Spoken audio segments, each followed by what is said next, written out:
እግዚአብሔር ፈቂድዎ ነዚ ዕለት እዚ ዝኸውን ትምህርቲ እግዚአብሔር ብዝፈቀዶን ብዝመደቦን ክንዘራረብ ኢና በመጀመሪያ ግን አቀዲምና ቅዱስ ፓትርያርክ ኣብ ዘለዎ ኣብዚ ቅዱስ ስፍራ ክንተኣኻኸብ እግዚአብሔር ፈቂዱ ካብ ቅዱስ አቦና በረኸት ንኽንሳተፍ ነዛ ዝተቀደሰት መዓልቲ ኣብ ዕለተ ሰንበት ስለዝኣከበና ቅዱስ እግዚአብሔር ስሙ ዝተመስገነ ይኹን እንኳዕ ናብ ዝብቃዓና እንኳዕ ደስ በለና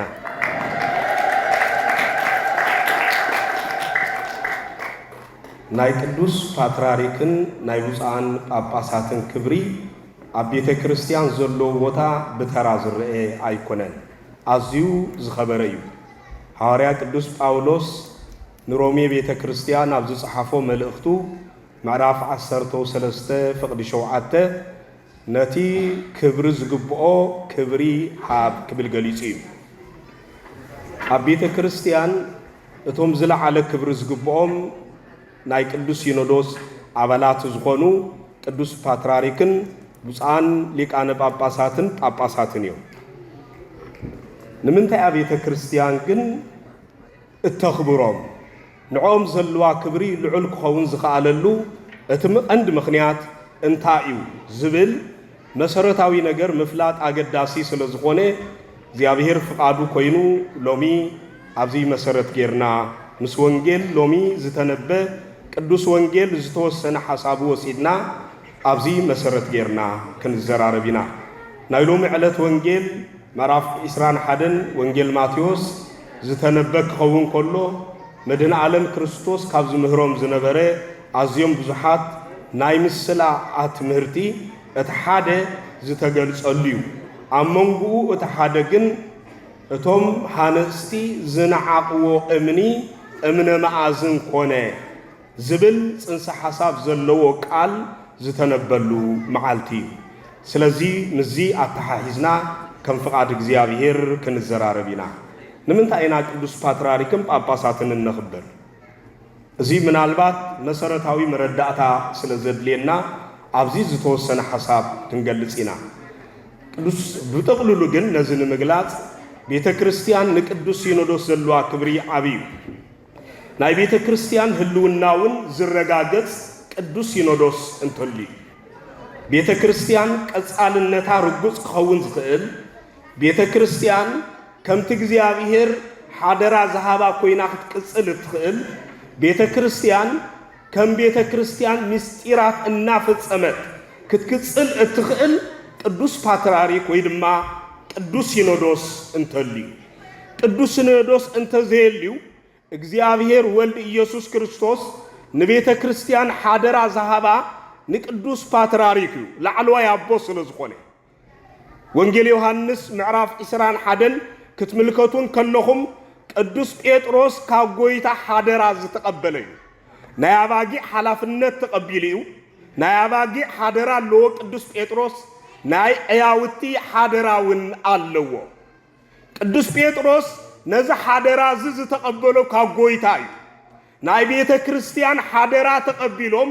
ንምእመናን ዝጓሲዩ ዘኣልዩ ዘጸናንዑ ቤተ ክርስቲያን ኣብ መላእ ዓለም ከም እትሰፍሕ ዝገብሩ ንደቆም ካብ ተባላዕቲ ተኻሉ ዝከላኸሉ ተኸላኺሎም ናብ ሓደ መኣዲ ዝእክቡ ምስ ክርስቶስ ዘላልዩ ናብ ዘለዓለማዊ መንግስቲ ዘሰጋግሩ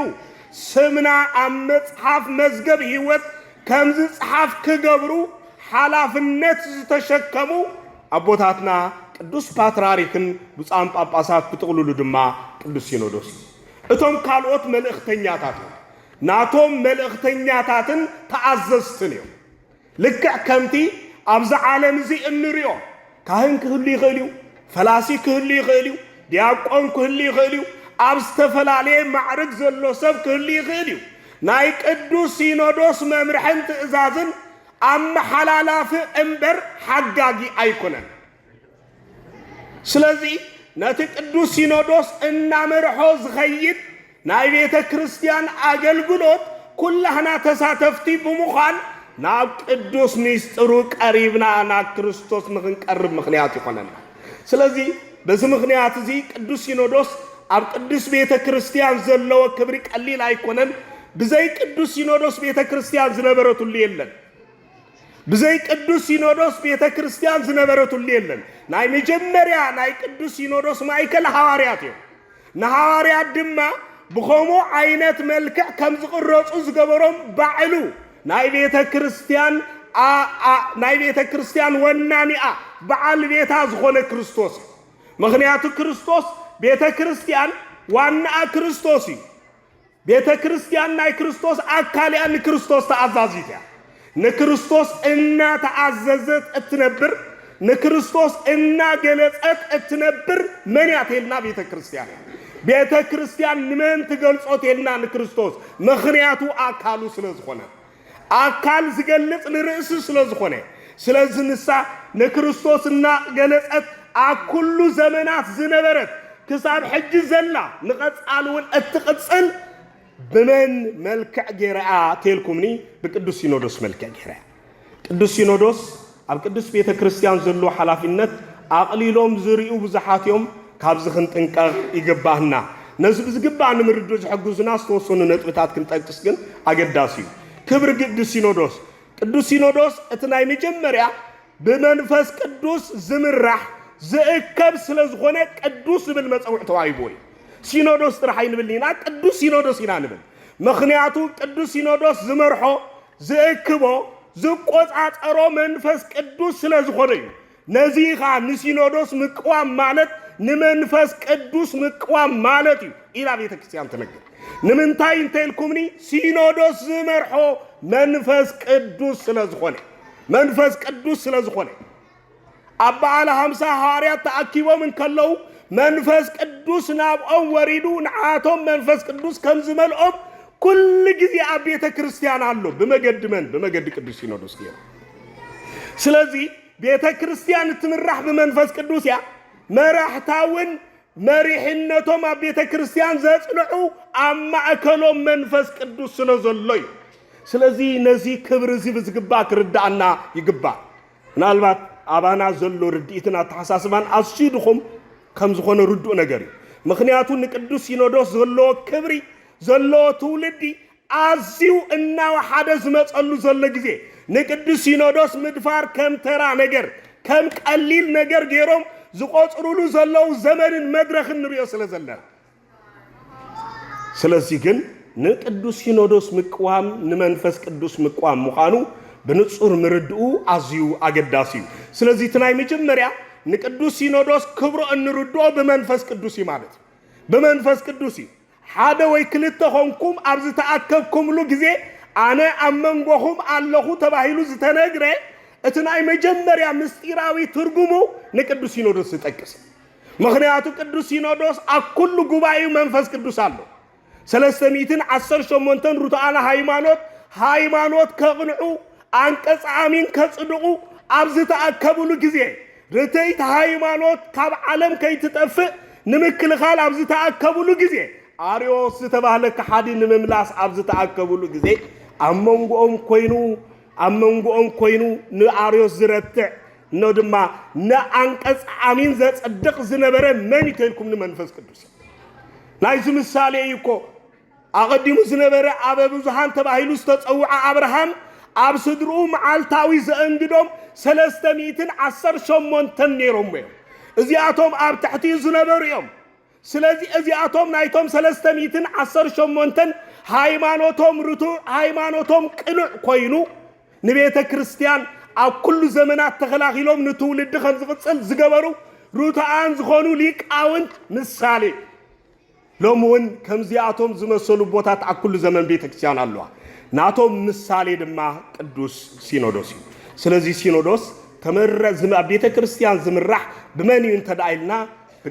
بمنفس قدوسيو مالك اتكالاي دما ناي حواريات ونبر انتاي غباري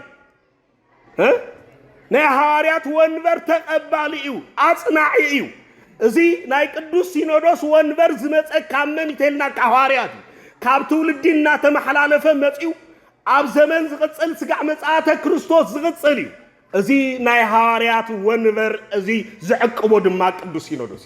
ናህና ቅዱስ ሲኖዶስ ናብነት እንተዳሪኹም حدا بيت كريستيان ويدم حنت هاجر رئيسها إلى تقوم من كلا دحر مقامة دما نعوم زاليق قدوس سينودوس قوم من كله بعلو باباسات شيء ما يكلني بعلو باتراريك شيء ما يكلني نعو أتي سنسلتنا حواريات زتحلوك قوون سلزقبو كافتنا قديمن زنبرا جدن أبسنان بتركنان كمتسكلالو مجمريا مالت دحريو لؤلاويت بيت كريستيان رئيساك إلى باباسات نايمشام باتراريك نايمشام ليك أنا باباسات نايمشام عاقب زهلوا نتي كاب حوارياوي سنسلت تتحيز متى نعو دحري مركاباي نزيا بيت كريستيان أي إرترا بيت كريستيان دحر ناس عنت أب 96 دي مثلا حق كذا تجاج عم تمهرت نمجمر يا جزينا إرترا سينودوس قاموا الجزينة نا إرترا سينودوس نمجمر يا جزية قوم من كل دم أزي من الوقت كدوس أبونا أقدمكم سميعكم أبناء عرب جزية سميعكم كتكونوا تقوليهم جبس أويان نتيم أبزنا برولو جزية جبس بيت كريستيان عدينا أكبر جليس أمانيا حقا مخنياتو ناي جبس بيت كريستيان تواراري دوز مت قدوس سينودوس كقدوس مارቆስ ከሐዋርያትና ማርቆስ ከማርቆስ ድማ እና ተወራረደ ስለዚህ መጽ በዚህ ምክንያት እዚ እቲ ዘይተበትከ ሰንሰለታዊ ተዋረድ ተዓቂቡ ስለዚህ ጸንሐ ናትናውን ካብናይ ሐዋርያት ሰንሰለት ዘይተበትከ ኮይኑ ክቅጽል እንተዳ ኮይኑ ግድ እነዚህ ሰንሰለት እዚ ካብዝ ሓለወት ክቅበሉ ይግቦም ስለዚህ ነበረ እቶም ናይ መጀመሪያ ቦታት በአቶም ናብነት የመጀመሪያ ፓትርያርክና ኤርትራ አቡነ ፊልጶስ የመጀመሪያ ጊዜ ተቀቡኻ በአቡነ ሽኖዳ የመጀመሪያ ጊዜ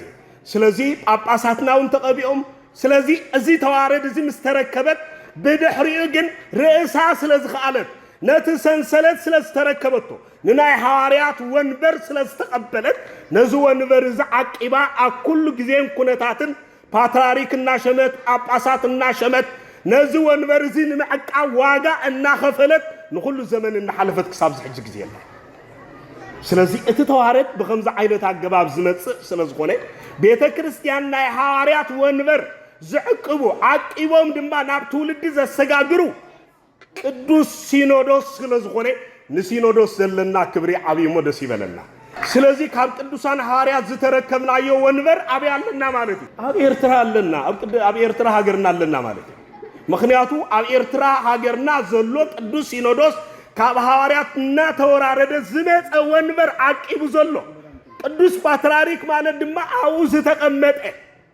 أبناي بيتروس ونبر تقمت أبناي ونبر ماركوس تقمت مالتي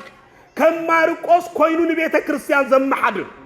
كم مار حواريات كوينون بيت كريستيان زم حدر زعلي زبارخ زقدس زقواسي مالتي بخلا بحال سلزي اتقال اي مسارتاو ነገር ድማ ነዛ ዓቂባ ንኽት ከይድ ዝገብሩ ናይ ቤተ ክርስቲያን አቦታት ቅዱስ ሲኖዶስ ስለዝኾኑ ነዚ ንዝዓቀቡ ቅዱስ ሲኖዶስ ድማ ከነኽብሮም ስለዝግባና ካባታቶም ዝፈስስ ምንጭ በረኸት ድማ እና ተባረኽናን እና ተቀበልናን ክንከይድ ስለዝግባና ንቅዱስ ሲኖዶስ ዘለና ክብር ዓቢ ክኸውን ይግባው እቲ ሳልሳይ እንጸድቀሉ አስተውዕሉ እንጸድቀሉ ሕግን ስርዓትን ዝወጽእ ካብ ቅዱስ ሲኖዶስ ስለዝኾነ ንቅዱስ ሲኖዶስ ዘለና ክብሪ ዓብዩ ሰብ ሐዋርያ ቅዱስ ጳውሎስ እንታይ ኢሉ ንኹሉ በአገባብም ስርዓትን እንታይ ግበርዎ ኢሉ ነይሩ ኩሉ ቤተ ክርስቲያን ኩሉ ስርዓት አምልኾ በአገባብም በስርዓትን ዝተሓጽረ እዩ በዘፈቀደ ዝግበር ስርዓት የብላ ኩሉ ጾማ ስርዓት አሎ ጸሎታ ስርዓት አሎ ቅዳሴያ ስርዓት አሎ ማህሌታ ስርዓት አሎ ስብሃታታ ስርዓት አሎ አቀባባ ካህናታን ዲያቆናታን ስርዓት አሎ ተክሊል አፈጻጽም ስርዓት አሎ ንሑማት አፈዋውስ ስርዓት አሎ አኩሉ ነገር በስርዓት ትነብር ንኹሉ በአገባብ ትፍጽም ቤተ ክርስቲያን ኮይና ከምትቅጽል ዝገብርዋ መንዮም ተልና ቅዱስ ሲኖዶስ ንኹሉ ዘጽድቀና ና ክርስቶስ ዘቅርበና ና መንግስቱ ዘብጽሐና አገባብን ስርዓትን ዘለዋ ቤተ ክርስቲያን ዘለና ሰባት ኮይና ከምንኸይ ዝገብሩና አኩሉ ኩነትናትና አኩሉ ህይወትና ዝገብሩና ቅዱስ ሲኖዶስ ስለዝኾኑ ቤተ ክርስቲያን ንቅዱስ ሲኖዶስ ዓቢ ክብሪ ኣለዋ ዓቢ ክብሪ ኣለዋ እቲ ሳልሳይ ነጥቢ ነዚ መሰረታዊ ነገር ዝገልጽ እዩ እቲ ራብዓይ ነጥቢ ድማ ቤተ ክርስቲያን ካብ አጽራረ ቤተ ክርስቲያን ንምክልኻል ግቡእ ዝኾነ መልሲ ወይ ድማ ግቡእ ዝኾነ ትምህርቲ ንምሃብ ሓላፍነት ዝተሸከሙ ስለ ዝኾኑ ንቅዱስ ሲኖዶስ ዘለና ክብሪ ዓብዩ ቤተ ክርስቲያን ብመናፍቃን ሓደጋ ከየጋጥማ ኣብ ዝኾነ ይኹን ኩነታት መከራን ጸባን ኣናዊፅዋ ከይትጠፍእ ኣብዚ ኩነታት እዚ ስርዓታ ከይጎድል ስርዓተ ኣምልኾታ ከይተርፍ እናተኸላኸሉ ከከም ኩነታቱ ስርዓት እናሰርዑ ናብ ትውልዲ ዘመሓላልፉ ስለ ዝኾኑ በዚ ምኽንያት እዚ ቤተ ክርስቲያን ንቅዱስ ሲኖዶስ ዘለዋ ክብሪ ዓብዩ ማለት እዩ ስለዚ ቅዱስ ሲኖዶስ ክንብል ከለና ነዚ ማእከል ዝገበረ ንቤተ ክርስቲያን በብዙሕ በረኸት ተመሊኣ ከም እትኸይ ዝገብሩ ስለ ዝኾኑ ንቅዱስ ሲኖዶስ ዘለና ክብሪ ኩሉ ሳብ ብጠንቃቐን ኩሉ ሳብ ድማ ብትሕትናን ብቡራኬን ክንሓልፎ ይግባአና ማለት እዩ ምኽንያቱ ክርስቶስ ሓላፍነት ቤተ ክርስቲያን ሓላፍነት ኣባጊዕ ዝሃቦ ንመን ኢልኩም ንቅዱስ ጴጥሮስ እዩ ቅዱስ ጴጥሮስ ናይ ኣባጊዕ ሓላፍነት ተቐቢሉ እዩ ናይ ሕያውቲ ሓላፍነት ተቐቢሉ እዩ ቅዱስ ፓትርያርክ ድማ ቅዱስ ሲኖዶስ ድማ ኣብ ዝኾነ ይኹን ኩነታት ናይ ኩላትና ሓላፍነት ወሳዲ ስለ ዝኾነ ነቲ ሓላፍነት ወሳዲና ዝኾነ ቅዱስ ሲኖዶስ ኩሉ ነገርና ኣረኪብና ከም ክርስቶስ ንዕኡ ኣኽቢርና ማለት እዩ ምኽንያቱ ብኦም መገዲ ክርስቶስ ስለ ዝግለጽ ንዖም ዘለና ክብሪ ከም ናይ ክርስቶስ ክብሪ ኣስተውዕሉ ከም ናይ ክርስቶስ ክንብል ከለና ብኦም ስለ ዝግለጽ ንእግዚአብሔር ንክርስቶስ ብመገዲ ቅዱስ ሲኖዶስ ጌርና ስለ ንሪኦ ብኦም መገዲ ገይሩ እግዚአብሔር ንዓና ዝጠቅም ሕግጋት ናባና ስለ ዘምጾ ከም ንክርስቶስ ነኽብሮ ዘለና ጌርና ቆፂርና ከነኽብሮም ይግባአና ማለት እቲ ንዓኹም ዝቕበል ንመን ዝቕበል ኢሉ ንዓይ እዩ ዝቕበል ንቅዱስ ሲኖዶስ ምቕባል ማለት ንክርስቶስ ምቕባል ማለት ንቅዱስ ሲኖዶስ ምቅዋም ማለት ንክርስቶስ ምቅዋም ማለት ነዚዩ ቅዱስ ጴጥሮስ ንሃናንያን ንሰጲራን ናኡ ምስ መፁ መንፈስ ቅዱስ ከታሊሎም ምስ ፈተኑ ገሲጹ ገኒሑ ዝቀዘፎም ዝቀተሎም ንምንታይ ይመስለኩም ንሶም ዝመሰሎም ንጴጥሮስ ምትላል እዩ ብመገዲ ጴጥሮስ ዘታለሉ ወግን ንመን ነይሩ ንመንፈስ ቅዱስ ነይሩ ስለዚህ ንሕና ናይ ምትላል ስራሕ ክንሰርሕ ሕጊ እግዚአብሔር ክንጥሕስ ካብ እግዚአብሔር ክንኩብልል ከለና ኣብ ቦታትና ድፍረት ከነርኢን ከለና ንክርስቶስ ዘይተንከፍና ኮይኑ ይስምዓና እንተሉ ተጋጊና ኣለና ንክርስቶስ ዘይተንከፍና ኮይኑ ይስምዓና ታሉ ተጋጊና ኣለና ስለዚ ቅዱስ ሲኖዶስ ኣብ ልብና ዓብ ቦታ ዘለዎ በአንቀጽ አሚን ኩሉ ሳብ እንሐስቦን እንዝክሮን ኣብ ግዜ ቅዳሴና ቅዱስ ሲኖዶስና ሓይሉን በርቲዑን ንዓለም በወንጌል ዝመልእ ንዓለም ብክርስትና ዝመልእ ንደቁን ኣባጊዑ ዝእክብ ምእንቲ ክኸውን ብጸሎትና እንዝክሮን እንሐስቦን እንበር እንወቅሶ ከም ዘይኮነ በዝግባእ ብምርዳእ ኣብ ቅዱስ ሲኖዶስ ዘለና ክብሪ ብዝበለጸ ክንገልጽ ይግባአና ናይ ቤተ ክርስቲያን ካብ ጸሎታት ኩሉ ዝበለጸ ጸሎት ቅዳሴ ናይ ጸሎታት ኩሉ ማእከል ናይ ስርዓተ አምልኮ ፍላይ ቅዳሴ ማለት ናይ ኩሉ ናይ አምልኮት ማእከል ተባሂሉ ዝጽዋዕ ናይ ማህሌትና መዛዘሚ ናይ ሰዓታት መዛዘሚ ናይ ኩሉ ናይ ቤተ ክርስቲያን አገልግሎት መዛዘሚ መን ተልኩምኒ ቅዳሴ ስለዚህ ንሁሉ ክብር ዝህቦ ንማህሌትና ክብር ዝህቦ ንሰዓታትና ክብር ዝህቦ ንስብሃታትና ክብር ዝህቦ ንሁሉ አገልግሎትና ክብር ዝህቦ ቅዳሴ ኣብ ውሽጢ እቲ ዝዓበየ ናይ ጸሎት ማእከልና ብተደጋጋሚ ሽሞም እናጸዋዕና እግዚአብሔር ከኽብሮም ብዕድመን ብጥዕናን ክሕልዎም አገልግሎቶም ክሕይለሎም ንቤተ ክርስቲያን ከምቲ ንሱ ዝደልዮ ገይሮም ክዓዩ መገዶም ከቕንዓሎም ብዘይ ምቁራጽ ጸሎት ካብ እንቕርበሎም ናይ ጸሎት መጽሓፋት እቲ ሓደ ኣብ ስርዓተ ቅዳሴ ሓቀይ ብተደጋጋሚ ጸልዩ በእንተ ሊቅ ንኽብሉ ይሰማዕኩም እንዲሁ ጸልዩ በእንተ ሊቃነ ጳጳሳት እንዳበሉ ሪኢኹም ስለዚህ እዚ ዘመልክት እንታይ እንተዳ ተባሂሉ ንኣቦታትና ዘለና ክብሪ ምግላጽ ጥራሕ ዘይኮነስ እግዚአብሔር ኃይልን ዓወትን እንትከውቦም ድማ ምጽላይን ከም ዝግባእ ዘርእየና ይሞኒ ነቦታትና በዓብ ክብሪ ተቀቢልና እቲ ዝግባእ ክብሪ ንዖም በመሃብ ድማ ኣብ ቤተ ክርስቲያን ንኽፍጽሞ ዝግባእዮ ሓገዝቲ እምበር ዓንቀፍቲ ካብ ምዃን ንርእስና ዓቂብና ክብሪ ኣቦታትና በዓለም ከነላል እግዚአብሔር ይደግፈና ስለዚህ ቅዱስ ወንጌልናውን ካብ ዝተፈልየ ኣይነገረና እቲ ሓንቲ ነጥቢ ካብ ኣጠቂሰ ንሎም ዝነበረኒ ክዛዝም እታ ነደቕቲ ዝነዓቕዎ እምኒ እምነ መዓዝን ኮነት እዚኣ ካብታ ኣብ ሎሚ ኣብ ወንጌል ዝተነበት ሓንቲ ቃል እያ ጎይታ ዝበለ ብምስላ ምስተዛረበ ብዛዕባ ኣታኽልቲ ወይኒ ብምስላ ምስተዛረበ ንሳቶም ነቲ ኣታኽልቲ ወይኑ ክሕልውሉ ዝገደፎም ሓጹሩ ሓጢሩ ብዝግባእ ድማ ኣደላዲሉ ናብ ርሑቕ ዓዲ ዝኸደ እቶም ክሕልውሉ ኣብቲ ቦታ ዝቆፀሮም ሰባት ግን ነሱ ድሕሪ ነዊሕ ሕጂ ፍረፈሪው በቂሉ ኣብ ዝግባእ በፅሒ ኢሉ መልእኽተኛታት ምስ ለኣኸ ነቶም ዝመፁ መልእክተኛታት ቀቲሎም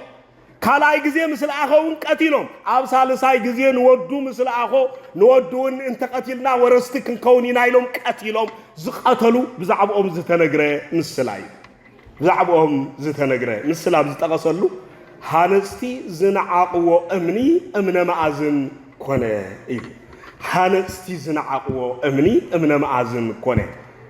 ዓለም ዝነዓቐቶም ኣቦታት ናይ ቤተ ክርስቲያን እንታይ እዮም እንተልና ሓገግቲ ሕጊ እዮም ስለዚ ክርስቶስ ብዓለም ተናዒቑ ዓለም ኣይተቐበለቶን እስራኤል ኣይተቐበለቶን ንሳቶም ምስ ነዓቕዎ ኣህዛብ ተቐቢሎሞ እቲ ኣህዛብ ኣይሁድ ዝነዓቕዎ ፈሪሳውያን ዝነዓቕዎ ሃናን ቀያፋን ዝነዓቕዎ እስራኤላውያን ዝነዓቕዎ ንሳቶም ኣቐዲሞ ብዛዕባኡ ከላልዩ ዝተላእኩ ነቢያት ዓበይቲ ነቢያት ኣቐዲሞም ብዛዕባኡ ትንቢት ክዛረቡ ዝተላእኩ ደቂቀ ነቢያት ንዓቶም ተቃዊሞም ቀቲሎም ኣሳዲዶም ንክርስቶስ ምቕባል ዘሸገሮም ኣይሁድ ወይ ድማ ሕጊ ኣፍረስቲ ፈሪሳውያን ብጠቕልሉ ኣህዛብ ግን ኣእዳዎም ዘርጊሖም ዝተቐበልዎ ኣብ እስራኤል ዝተናዕቀ ኣብ መላእ ዓለም ግን ዝተሰብከ ኣብ እስራኤል ካብ ኢየሩሳሌም ከተማና ከየርክሰልና ኢሎም ኣውፂኦም ካብ ከተማ ወፃኢ ዝሰቐልዎ ንሱ ግን ንመላእ ዓለም ንኣርባዕቲኡ መዓዝን ወንጌል ሰቢኾም ንኣርባዕቲኡ መዓዝን ስሙ ድምፁ ዝተሰምዐ ንኹሉ ዓለም ናብኡ ዝኣከበ ንኹሉ ኣብ ኩሉ ህዝቢ ዓለም ኣብ ልቦም ነጊሱ ክነብር ዓቕሚ ዝረኸበ ንሱ መን እዩ እስራኤላውያን ዝነዓቑ እምነ መዓዝን እዩ ንሱ ለካ ነደቕቲ ዝተባህሉ እስራኤል እዮም እስራኤል ንክርስቶስ ነዒቖሞ ነደቕቲ ዝተባህሉ ሕጊ ኣፍረስቲ ፈሪሳውያን እዮም ምክንያቱ ሕጊ እንዳፈለጡ ሕጊ ዝጠወ እዩ ነደቕቲ ዝተባህሉ ሊቀ ካህናት ሃናን ቀያፋን እዩ ስለዚ ንሳቶም ነዒቖሞ ዓለም ግን ኣኽቢርዎ ንሳቶም ኣሳዲዶሞ ዓለም ግን ተቐቢላቱ ስለዚ ነዚ ብዝርዝር እናገለፀ ክመፅእ እንከሎ ይምበኣር ዓለም ዝነዓቐቶ እስራኤል ዝነዓቕዎ ዓለም ኣኽቢራቶ ህዝቢ እግዚኣብሔር ዝነዓቕዎ ኣህዛብ ኣኽቢሮሞ ንኽብል እምነ መዓዝን ኮነ ክብል ገሉ ቅዱስ ኤፍሬም ሶርያዊ ነዚ ማቴዎስ ወንጌል ኣብ ዝተርጎመሉ መጽሓፍ ክጠቅስ እንከሎ ንሱ ይብል ንሱ እስራኤል ንዒቆም ኣይጠቅምን እዩ እዚ እምኒ እዚ ኢሎም ዝደርበይዎ ንሳቶም ዝደርበይዎ ንዓለም ግን እምነ መዓዝን ኮይኑ ዘጽንዐ ክርስቶስ እዩ ንዓለም እምነ መዓዝን ኮይኑ እምነ መዓዝን ማለት ትፈልጢኹም ንኽልተ መንደቕ እንታይ ዝገብር ንኽልተ መንደቕ ኣጣሚሩ ዝሕዝ ብኽልቲኡ መንደቕ ድማ እንታይ ዘለዎ እዩ ብኽልቲኡ መንደቕ ድማ ዝረአ እዩ ብዘይ እምነ መዓዝን ሓደ ገዛ ክጸንዕ ኣይክእልን ኣብ ሓፂር ግዜ ይነቅዕ ይወድቕ ድማ ንፋስ ከውድቆ ይኽእል እዩ ዝናብ ከውድቆ ይኽእል እዩ ስለዚ ብቐሊሉ ጽኑዕ ሓደ ገዛ ዝኸውን ብእምነ መዓዝን ዘይብሉ ገዛ ክንደቕ ኣይክእልን እዩ እንተደሪቑ ድማ ዕድሚኡ ሓፅር እዩ ናይ ሓደ ገዛ ዕድመ ዘንውሖ እምነ መዓዝን ብኽልቲኡ ድማ ናይቲ ሓደ መበገሲ ናይቲ ሓደ ከዓ መወዳእታ እዩ ሓቀይ ናይ ብሉይ ኪዳን መስዋዕቲ ፍጻሜ ገይሩ ንናይ ሓዲስ ኪዳን መስዋዕቲ ዝጀመረልና መበገሲና ዝኾነ ናይ ሓዲስ ኪዳን መበገሲና ክርስቶስ እምነ መዓዝን ብኽልቲኡ ከም ዝርአ እምነ መዓዝን ንኽልቲኡ መንደቕ ኣጽኒዑ ከም ዝሕዝ ኣብ ኣህዛብን ህዝብን ዝተሰብከ ንኣህዛብን ህዝብን ብቋንቋ ከይተፈላለዩ ብባህሊ ከይተፈላለዩ ብዓልየት ከይተፈላለዩ ብኻልእ ግላዊ ኣተሓሳስባት ተፈላለዮም ነታ ክርስቶስ መሰረታ ቤተ ክርስቲያን ምእንቲ ከየፍርስዋ ኣጥቢቑ ዝሓዞም ሓደ ህዝቢ ዝገበሮም መን እዩ እምነ መዓዝን ዝተባለ ክርስቶስ እዩ እምነ መዓዝንና ክርስቶስ ምስ ኩሉ ኣሰማሚዑ ሓደ ዝገበረና ምስ ኩሉ ኣሰማሚዑ ሓደ ገይሩ ጸሪቡ ዓሪንዑ ከም እንሰማማዕ ገይሩ ዝሰርሐና መን ይተልኩምኒ مدن عالم يسوع كريستوس أقدمهم أيهود زنعوا بيت كريستيان زتقبلته أيهود زقفعوا بيت كريستيان زخبرته أيهود بمرير السقاين بمرير مكران زبارروا بيت كريستيان جن نقصنا إيها كبرنا إيها مدهانينا إيها إلى زتقبلته سقع مصارت كريستوس تسبكو نسو من معازن ناي سلازي قدوس إفريم نزيو سلازي اتأمن معازن تصاريبو تصاريحو بقبو تداليو ናይ ሓደ ገዛ መጽንዒ ከም ዝኸውን ኩሉ ክርስቶስ ንነፍሱ ወከፍና ጸሪቡ ከዕርየና ስለዝደለየ በዚ ምኽንያት ንሱ ነቲ ዝነበረ ኣብ መንጎነ ንሕልና ምፍልላይ ኣጥፊው ሓደ ገይሩ ኣሰማሚዑ ክገጥመና ስለዝደለየ በዚ ምኽንያት እምነ መዓዝና ኮይኑ ናብዚ ዓለም እዚኣ መጽ ክርስቶስ እምነ መዓዝና ኮይኑ ምስ መጽ ዘይሰማምዑ ክሰማምዑ ከኢሎም እዮም እሞኒ ለሙን ኣብ መንጎና ዝጎደለና ርሒቕና ዘሰማምዓና ክርስቶስ ኣብ መንጎና ኣለና زررادانا كريستوس أمنقون لنا نحاتياتن نصدق نحاتيات هرحيقو ناب صدق قدنا كمن نمص زغبر ناب نابو زقرب بمنفساو عالم كمن نعبس زغبر عالم زغفعتهم عالم زرحقتهم سب زيبلهم كوينهم نمنبار هيوتهم زمهمنا زدخمه تسفا زغبرلهم زرحقهم سبات أقربوا أصنعوا صنعات غيرو مسو كم زنبرو زغبر امنا معازن كريستوس علنا مودس يبلنا ቅዱስ አምላክና እግዚአብሔር እምነ ማዕዝና ኮይኑን ህይወትና ከጽንዕ ህይወትና ጽዕድማ ለቤተ ክርስቲያን ቀርባ ዝሆነ ህይወት ዘለና ኮይና ንኽንርከብ ክድግፈና ሰናይ ፍቃዱ ይኹነልና ስለዚህ ቅዱስ አምላክና እግዚአብሔር ስለዚህ መሐረና ስሙ ተመስገነ ይሁን ከቅዱሳን አቦታትና በረከትን ረድኤትን የሳትፈና ቅዱስ እግዚአብሔር አብታቱ ቦታትና ኮይና ነቦታትና እንዳተማዘዝና ንቤተ ክርስቲያን አምላ ዓለም እትሰፍሐሉ ኃይልን አቅምን ረኺብና በብዙሕ መለክዒታት ቤተ ክርስቲያን نزوم زي آمنو زخون ملك عن زلنا كوينا ترخيبنا أيكونن نحزبناس نزي آمنو زسبخن زلوت إنسان مقبار زحزنا بمخان أمنا ما أزلنا كريستوس بمقبار كساف زي العالم كنبر منفس كدوسي دقفنا كدوس جاير سلز مهار الناس مستمسجن يكون بسبات لك جاير